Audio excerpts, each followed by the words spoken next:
Assalamualaikum warahmatullahi wabarakatuh. Kami dari kelompok 4 Praktikum Sains Data. Praktikum SSD Sains Data ingin mempresentasikan hasil dari modul 7 praktikum kami. Yang pertama-tama kita menggunakan 3 library. Kita menginstal library dulu, yaitu menggunakan library ISLR dan Labs. Nah, ISLR ini kegunaannya ini buku ini nih berisikan data dan fungsi yang terkait dengan buku. Dan selanjutnya di sini ada Libs yang digunakan untuk seleksi variabel dalam pemodelan regresi dengan fungsi-fungsinya. Nah, library ini mencari kombinasi variabel terbaik untuk membentuk model regresi yang optimal.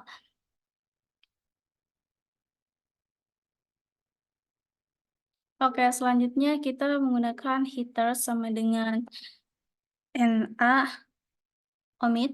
Nah, si NA omit ini untuk menghapus baris dari dataset yang mengandung nilai yang hilang. Lalu selanjutnya itu outputnya di sini menunjukkan bahwa 263, ya berarti ada 263 data yang hilang dari data yang kita gunakan itu. Selanjutnya ada sum.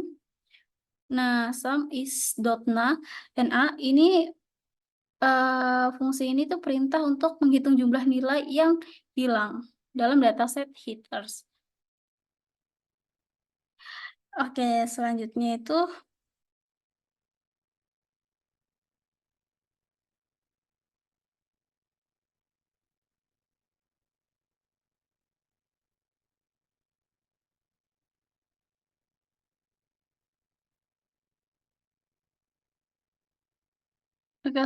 itu ini regfit.full itu kegunaannya untuk melakukan regresi subset dengan memprediksi gaji berdasarkan seluruh variabel yang tersedia dalam dataset heaters. Kemudian summary regressive ini digunakan untuk menampilkan ringkasan hal dari regresi subset tersebut.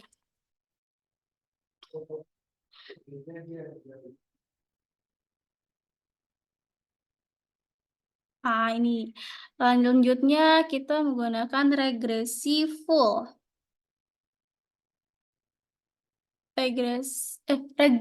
Regfit.full itu untuk melakukan regresi subset dengan memprediksi gaji berdasarkan seluruh variabel yang tersedia dalam dataset heaters dengan maksimal 19 variabel yang digunakan. Hasilnya disimpan dalam variabel regressiful karena kita tadi meminta si regressiful ini.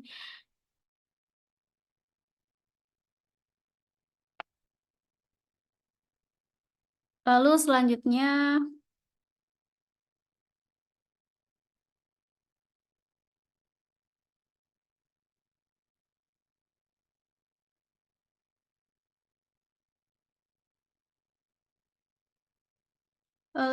di sini perintah names ya. Names dalam kurung red.summary itu digunakan untuk menampilkan nama-nama yang tersedia dalam objek reg summary yang merupakan hasil dari ringkasan regresi subset. Nah, ini berikut nama-nama yang tersedia dalam dataset. Oke, selanjutnya kita menggunakan setelah names biasanya kita menggunakan si perintah reg.summary. Nah, $RSKey. Nah, ini tuh kegunaannya untuk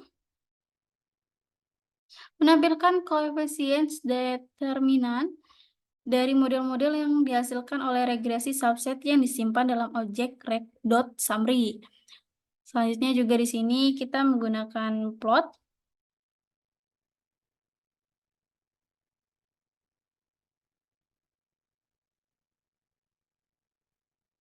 Sini yang pertama itu plot untuk X lab jumlah variabel dan Y lab RSS dengan type sama dengan 1. Nah, perintah plot ini membuat plot garis yang menampilkan nilai R square dari model-model yang dihasilkan oleh regresi subset dengan sumbu X berlabel jumlah variabel dan sumbu Y berlabel RSQ. Nah, yang kedua ini, plot baris kedua ini kemudian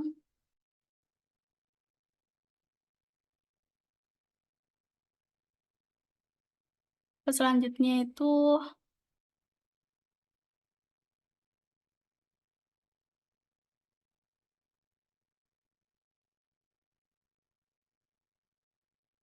ini dia. Which reg summary $ADJR2 itu digunakan untuk menemukan indeks model dengan nilai tertinggi dari R square yang disesuaikan dalam objek reg titik summary atau dot summary yang tadi di atas kita lakukan. Di sini plot kedua yaitu untuk kalau plot yang mana ya tadi ya?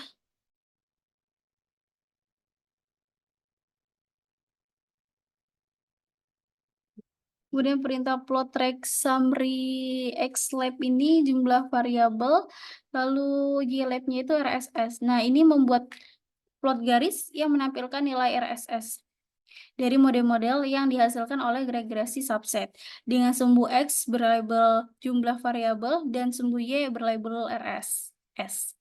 Selanjutnya yang baris kedua itu poin 11, reg dot summary $ADJR itu untuk membuat plot garis yang menampilkan nilai adjust R square dari model-model yang dihasilkan oleh regresi subset dengan sumbu X berlabel jumlah variabel dan sumbu Y berlabel adjusted RSQ. Nah, dari ini outputnya jumlah variabel dalam model garis plot menunjukkan bahwa nilai R square berubah menjadi penambahan variabel pada titik di mana adjusted R mencapai nilai tertinggi. Simbol merah besar dengan ukurannya lebih besar ditambahkan ke plot untuk menandai posisi tersebut. Berikut presentasi dari kelompok kami, selanjutnya akan disampaikan oleh teman-teman. Baik, selanjutnya kita akan membuat plot untuk grafik CP dan jumlah variabel. Plot yang dihasilkan menunjukkan bagaimana nilai CP berubah seiring dengan penambahan variabel dalam model. Garis menunjukkan perubahan nilai CP dan tujuan kita dalam memilih model dengan nilai CP yang paling rendah. Grafik ini dapat membantu kita dalam evaluasi kerja model-model yang dihasilkan dari regresi subset dan memilih model yang paling sesuai dengan kriteria evaluasi, yaitu CP paling rendah. Di sini kita memiliki CP paling rendah di titik sekitar 10 variabel.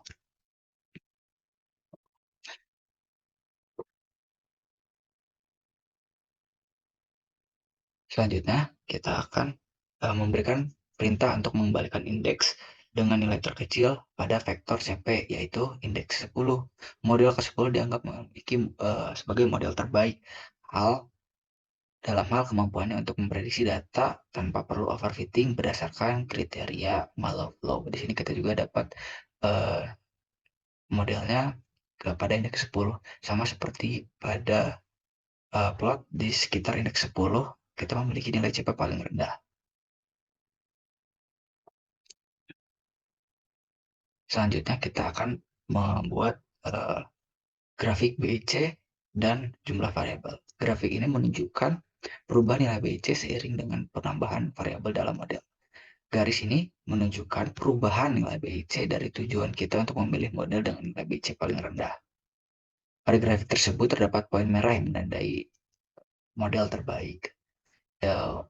Poin ini berada pada koordinat 6, di mana 6 adalah jumlah variabel dalam model terbaik dalam BIC, dan nilai BIC untuk model tersebut merupakan 6. Menggunakan poin merah lebih besar dan tanda tilak X membantu menyoroti model sebagai terbaik dalam plot, memudahkan identifikasi keputusan yang kita ambil. Lalu kita akan membuat garis pemodelan dalam suatu plot. Setiap garis mewakili satu model hasil dari regresi subset. Sumbu-sumbu pada garis menunjukkan penambahan variabel ke dalam model, sementara sumbu tanpa garis menunjukkan penghapusan variabel dari model. Tinggi sumbu menunjukkan seberapa besar peningkatan R-square yang terjadi dengan penambahan variabel tersebut. Plot ini membantu visualisasi kuantitatif dan di setiap variabel terhadap peningkatan R-square dalam model ini membantu dalam evaluasi model masing-masing. Selanjutnya, berbeda dari plot sebelumnya, kita akan bentuk model pada metode adjusted R-square. Sama seperti sebelumnya, sumbu-sumbu di atas merupakan garis yang mewakili model oleh regresi subsetnya. Dalam hal ini, plot ini membantu kita untuk memvaluasikan kualitas relatif dari model-model seiring dengan penambahan variabel tambahan. Ini membantu dalam evaluasi pemulihan model terbaik berdasarkan kriteria evaluasi yang paling relevan. Lalu kita akan membuat plot yang sama untuk metode CP. Dari setiap garis mewakili suatu model. Metrik evaluasi digunakan untuk memilih model terbaik. Nilai CP yang lebih rendah menunjukkan model yang lebih baik. Plot ini dapat membantu untuk menyajikan perubahan kualitas model dengan mempertimbangkan trade-off antar bias dan variansi saat variabel tambahan dimasukkan ke dalam model. Tujuannya adalah untuk memilih model dengan nilai CP yang paling rendah, yang mengindikasikan model terbaik dalam menjelaskan data tanpa overfitting. Selanjutnya, ini sama seperti sebelumnya, hanya saja untuk metode BIC.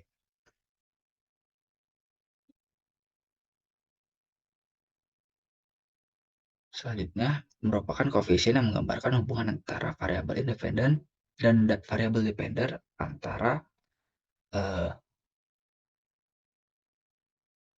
selari. Berdasarkan metode Edbed, kita menggunakan koefisien Edbed, nilai koefisien menunjukkan seberapa besar perubahan yang diharapkan dalam gaji salari ketika Edbed bertambah satu-satu dengan pertambahan variabel lainnya tetap.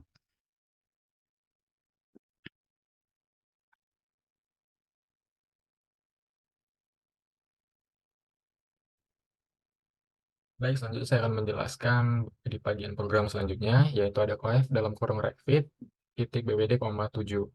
Nah, kita gunakan program ini untuk melakukan pemilihan model mundur pada data yang kita simpan, dan hasilnya akan disimpan dalam objek recfit.bbd.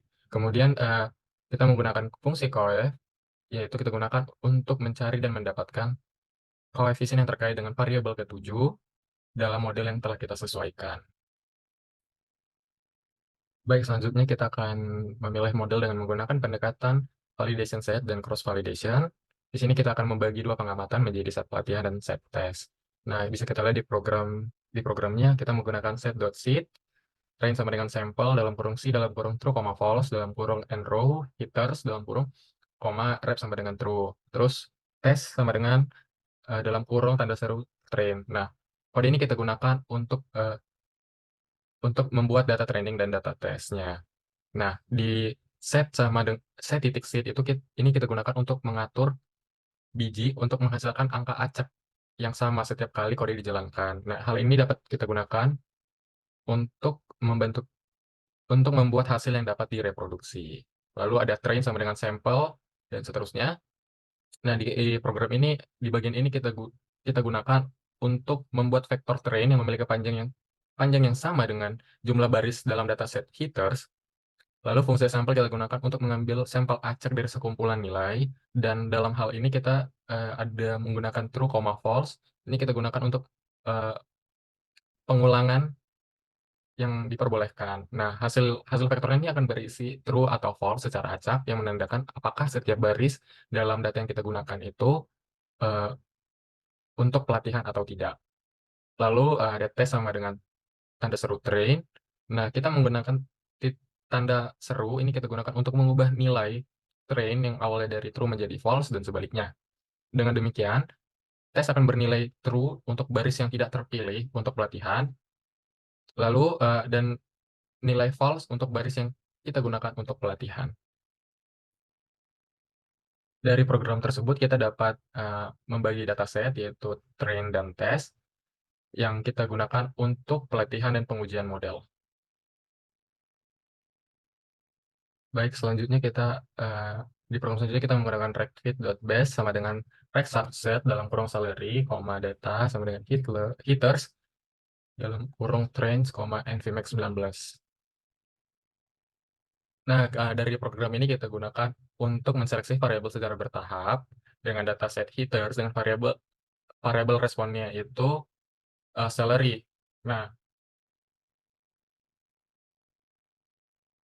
data sama dengan hitters dalam kurung train itu menunjukkan bahwa kita hanya menggunakan baris-baris yang dipilih untuk data pelatihan. Sesuai dengan tadi program sebelumnya dengan vektor train dan nvmax sama dengan 19 ini itu kita gunakan untuk mengatur jumlah variabel maksimumnya yang akan kita masukkan ke dalam model.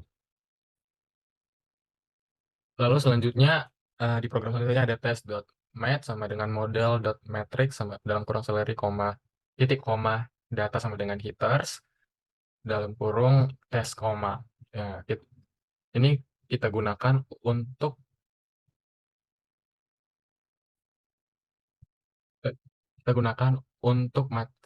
membuat matriks model dari data uji.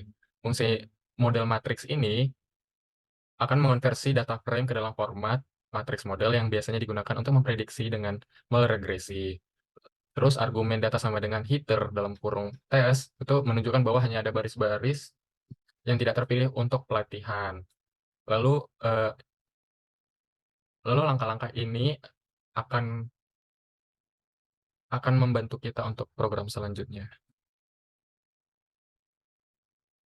Lalu selanjutnya di program selanjutnya itu ada val.error sama dengan ref dalam kurung NA,19 for i in 1:19, terus buka kurung per awal, coef i sama dengan coef dalam kurung recfit.base, id sama dengan i, pret sama dengan test.mat dalam kurung names coef i, tutup kurung, baru persen bintang persen coef i, lalu val.errors i sama dengan min hitter dollar salary test min red baru pangkat 2. Lalu terakhir ada fault error. Nah, ini kode ini kita gunakan untuk menghitung error validasi untuk setiap model dalam rentang 1 sampai 19. Ini tuh kita gunakan untuk menghitung error validasi dalam rentangnya 1 sampai 19 variabel prediktor. Lalu selanjutnya di sini ada width.min dalam kurung val.errors. Ini kita gunakan untuk menemukan indeks elemen terkecil dari vektor. Di sini bisa kita lihat berarti elemen terkecilnya itu adalah 7, teman-teman. Lalu selanjutnya ada coef dalam kurung recfit.base, 10. Nah, perintah ini itu kita gunakan untuk memberikan koefisien untuk model ke-10 yang dihasilkan oleh fungsi rec subsets dalam objek recfit.base. Nah, ini akan membantu kita untuk mendapatkan koefisien untuk model variabel ke-10 yang dipilih berdasarkan proses seleksi variabel yang telah kita lakukan sebelumnya. Baik, dan hasilnya dari coef dalam kurung recfit.base, 10 ini hasilnya seperti ini. Bisa dilihat sendiri. Lalu selanjutnya itu ada predict.recSubset sama dengan function dalam kurung objek new data id dan titik. Baru selanjutnya ada form sama dengan s.formula dalam kurung objek $call terus 2, terus match sama dengan model.matrix dalam kurung form, new data. Baru selanjutnya ada coef i sama dengan coef objek ID sama dengan ID, baru ada xvar sama dengan names dalam kurung QFI, dan yang terakhir ada math dalam kurung koma xvars persen bintang persen QFI. Pada fungsi predict.regSubset ini kita gunakan untuk mendefinisikan rancangan untuk melakukan prediksi menggunakan model-model yang dihasilkan oleh fungsi regSubset dalam paket libs. Nah, selanjutnya itu ada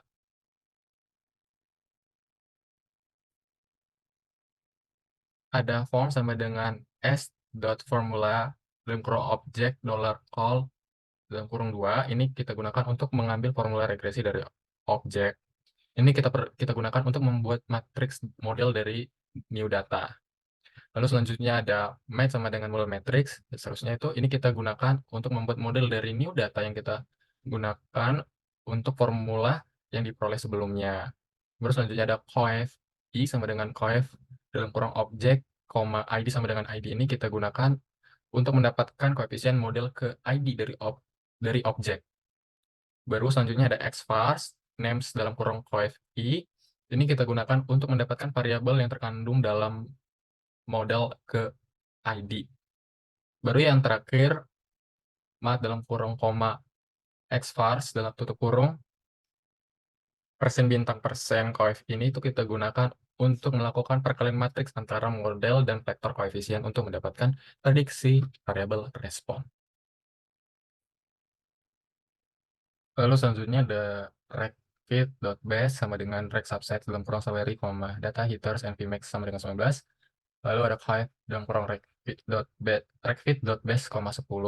Ini kita gunakan untuk mendapatkan koefisien model ke-10 dari objek recfit.base. Nah, bisa kita lihat dari program kita akan menghasilkan outputnya seperti ini, teman-teman.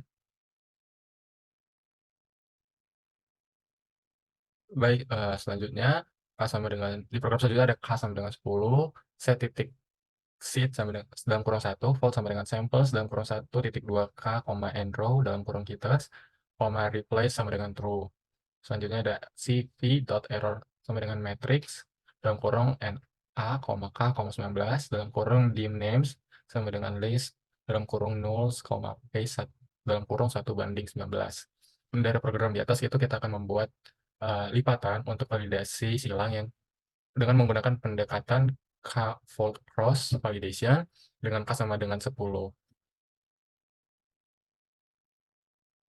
Lalu ada K sama dengan 10, ini kita gunakan untuk mengatur jumlah lipatan yang akan kita gunakan dalam validasi silang. Baru selanjutnya ada set.seed sama dengan dalam kurung 1, ini kita gunakan untuk mengatur biji acak agar hasilnya dapat direproduksi. Baru selanjutnya ada fold sama dengan sampel, dan seterusnya itu ini kita gunakan untuk menciptakan vektor folds yang berisikan nomor lipatan untuk setiap baris dalam dataset heaters. Baru selanjutnya yang terakhir itu ada CV sama titik error sama dengan matrix dan seterusnya. Ini kita gunakan untuk membuat matriks CV.errors yang memiliki K baris dan 19 kolom. Nah, untuk setiap model dalam rentang 1 hingga 19, matriks ini akan diisi dengan nilai NA pada awalannya. Matriks ini akan digunakan untuk menyimpan error validasi silang untuk setiap kombinasi, lipatan, dan jumlah variabel.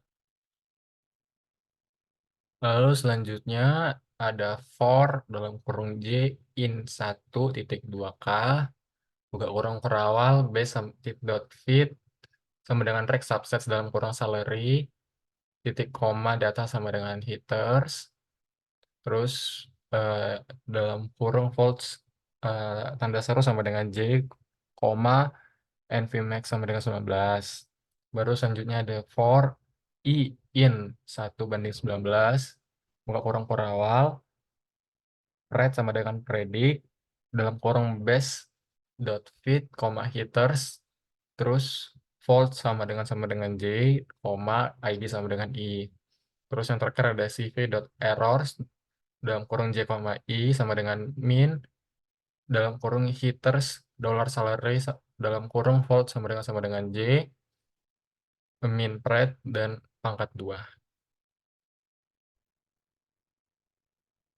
Program di atas kita gunakan untuk validasi silang menggunakan pendekatan key fault cross validation dengan angka sama dengan 10 untuk memperkirakan kinerja model yang dihasilkan dari seleksi variabel.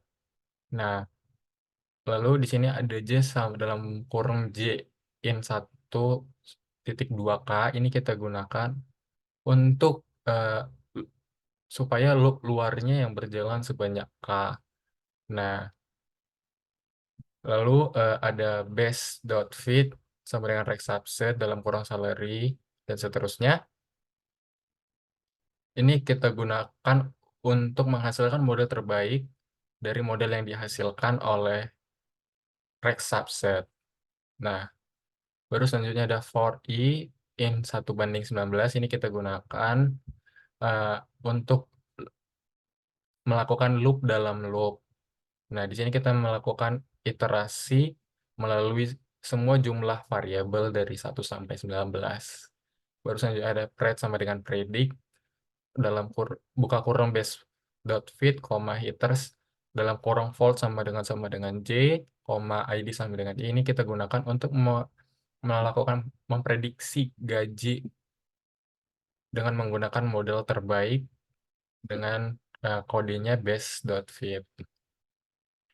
Lalu selanjutnya ada cv.errors dan seterusnya itu kita menggunakan untuk menghitung error validasi silang dalam model ke I dalam lipatan ke J dengan menghitung rata-rata error kuadrat antara gaji yang sebenarnya dan prediksi yang dihasilkan oleh model.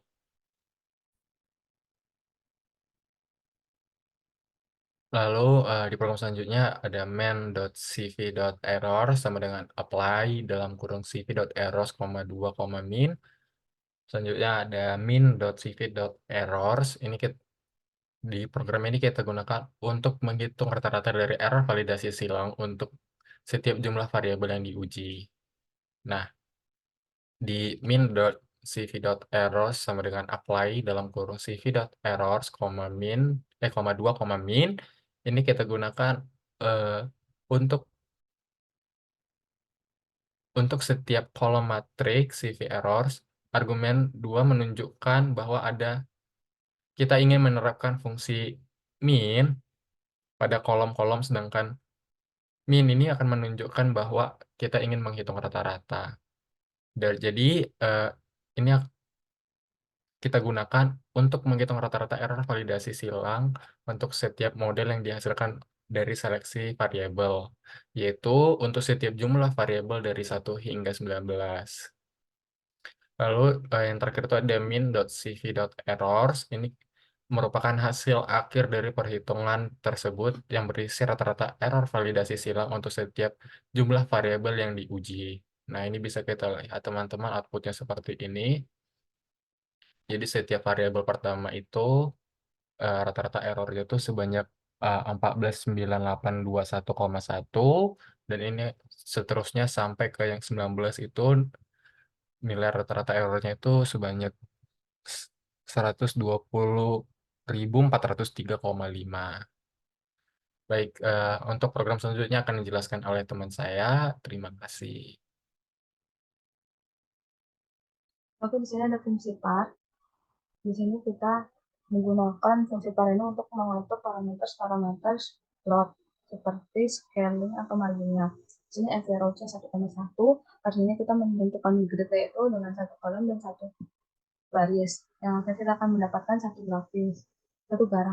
Di sini yang kita plotkan adalah variabel dari min.cv.error yang telah kita definisikan sebelumnya. Kita menggunakan type sebagai B, yang akan kita menggunakan tipe yang nantinya ada titik-titik bulat di garis platnya. Nah, di sini kita pilih gambar ini. Nah, selanjutnya kita mengindeksasi variabel rect.base dengan menggunakan fungsi rect subset, yaitu untuk mengeksplorasi berbagai kombinasi variabel prediktor dalam model regresi. Nah, variabel yang kita gunakan itu variabel salary dengan seluruh variabel lainnya dari data heaters dengan nvmax sama dengan 19 yang artinya jumlah maksimum variabel prediktornya itu 19. Ini kita akan menampilkan koefisiennya.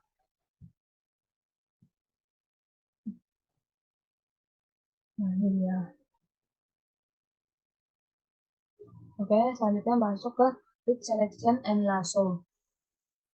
Di sini kita definisikan variabel X, yaitu kita mengambil model matriks dari celery dengan seluruh variabel prediktor dari data hitters. Di sini kita hanya mengambil variabel prediktornya saja, di mana ini kurung siku, koma min 1, yang artinya kolom pertama yang dihilangkan, itu kolom variabel responnya. Dan Y ini itu adalah variabel responnya, hitters, $sign, celery. Itu variabel responnya si celery. Terus selanjutnya kita akan menggunakan library GLM-net. Nah, library ini digunakan untuk melakukan regresi rich atau lasso. Nah, di sini kita udah paham lagi ya. Lalu ini kita menginisiasi variabel get, dan di sini ada rich.mode kita inisiasi, yaitu untuk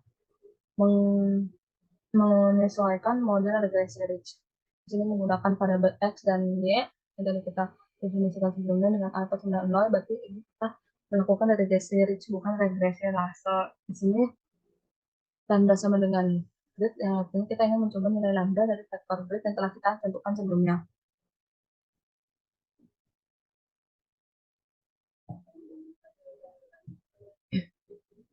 Lalu di sini ada fungsi bin. Bin ini untuk mengembalikan dimensi dari koefisien rich.mode. Nah, ini pokoknya untuk menampilkan koefisien lambda sampai 50. Nah, di sini untuk menghitung akar kuadrat dari semuanya jumlah kuadrat kali dari kuadrat dari koefisien rich.mode. Nah, ini untuk mengambil nilai lambda yang ke 60. Yang ini koefisien lambda ke 60. Nah, di sini juga sama kita sebelumnya mau hitung akar kuadrat dari jumlah kuadrat dari koefisien rich.mode. Nah, selanjutnya ini ada fungsi predik, yaitu untuk memprediksi model regresinya. Yang kita gunakan S sama dengan 50, ini lambda-nya maksudnya dengan type koefisien. Ini kita dari koefisien tersebut yang akan diambil 20 baris pertama saja. Seperti ini. Baik, selanjutnya kita membagi data menjadi training set dan test set untuk mengestimasi error dari rich regression dan lasso. Kemudian kita lakukan fitting untuk rich model pada training set dan evaluasi model dengan MSE pada test set menggunakan lambda sama dengan 4. Dan di sini kita mengganti argumen koefisien menjadi new x.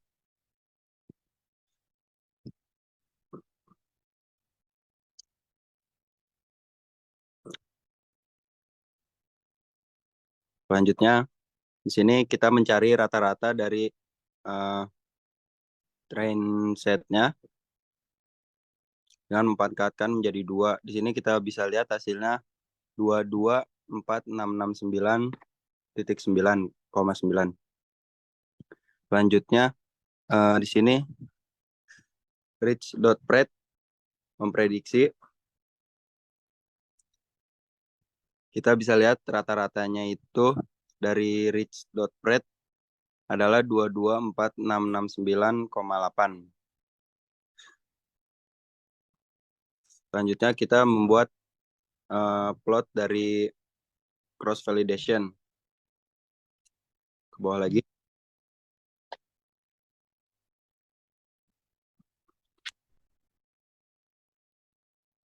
Dari plot ini kita bisa lihat plot cross validation itu menampilkan hasil dari proses validasi silang yang dilakukan terhadap model dengan menggunakan algoritma elastic net regularization.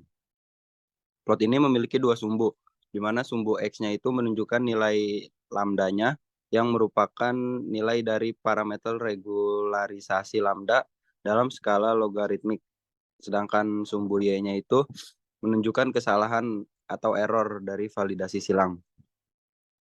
Plot ini juga membantu kita dalam memilih nilai optimal dari parameter regularisasi lambda dengan melihat di mana nilai kesalahan validasi silang berada pada titik terendah. Titik terendah pada kurva kesalahan validasi silang menunjukkan nilai lambda yang memberikan kinerja model yang paling baik dalam hal kemampuan umum dan generalisasi pada data baru. Dengan melihat plot ini, kita bisa menentukan nilai optimal dari parameter lambda yang akan digunakan dalam model elastic net regularization-nya. Selanjutnya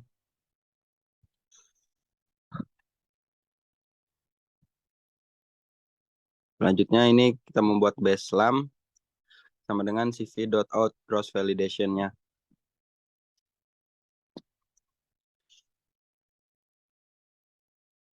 Bawah lagi. Nah, di sini ada plot cross validation yang kedua. Dari plot ini kita bisa lihat hasil dari proses validasi silang yang dilakukan terhadap model lasso regression. Plot ini memiliki dua sumbu. Sumbu X-nya itu menunjukkan nilai lambda yang merupakan nilai dari parameter regularisasi lambda dalam skala logaritmik. Sedangkan sumbu Y-nya itu nunjukin kesalahan atau error dari validasi silang. Plot ini membantu kita dalam memilih nilai optimal dari parameter regularisasi lambda dengan melihat di mana nilai kesalahan validasi silang berada pada titik terendah.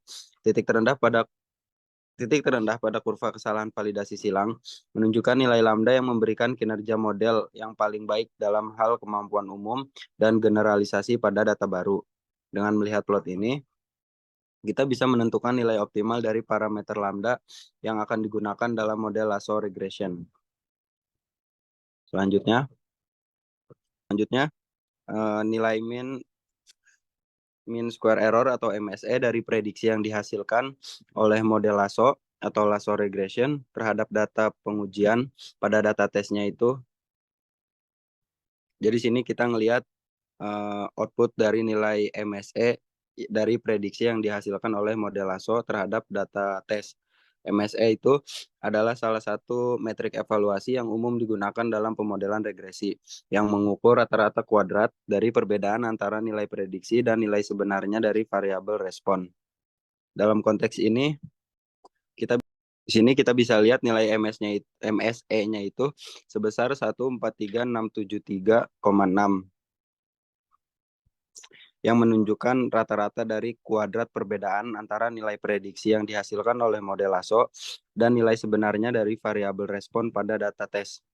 Semakin rendah nilai MSE, maka semakin baik pula performa model dalam melakukan prediksi. Dengan demikian, nilai MSE ini dapat digunakan untuk mengevaluasi kualitas prediksi yang dihasilkan oleh model lasso terhadap data tes. Semakin kecil nilai MSE, semakin baik performa model dalam melakukan variabel prediksi respon. Selanjutnya kita bisa lihat di sini bahwa koefisien ini itu memberikan pemahaman tentang pengaruh relatif dari masing-masing variabel prediktor terhadap variabel respon dalam model lasso. Variabel prediktor dengan koefisien yang lebih besar dianggap memiliki pengaruh yang lebih besar terhadap variabel respon dalam model lasso. Variabel prediktor dengan koefisien yang 0 dianggap tidak memberikan kontribusi terhadap variabel respon dalam model lasso. Baik, sekian penjelasan dari kelompok kami untuk modul 7 ini. Kurang lebihnya mohon maaf. Wassalamualaikum warahmatullahi wabarakatuh. Terima kasih.